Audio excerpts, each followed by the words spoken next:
За неа Александар Саша Трајковски.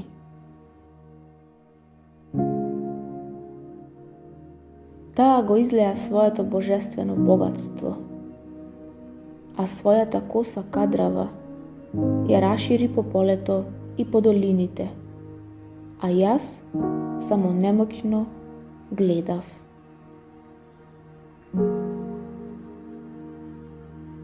Во атмосфера на екстраваганцијата нејзина, најчесто се ширеше мир,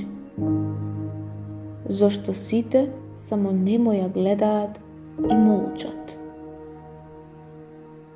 Изворот пак на непријатности воопшто и не постои. Сите оставаме тишината самата да го голтне.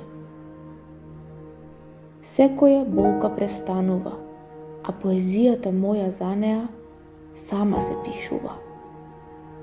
Го замолкнувам и треперењето на шумот, а славеите почнуваат да пеат и розите да цветаат за неа.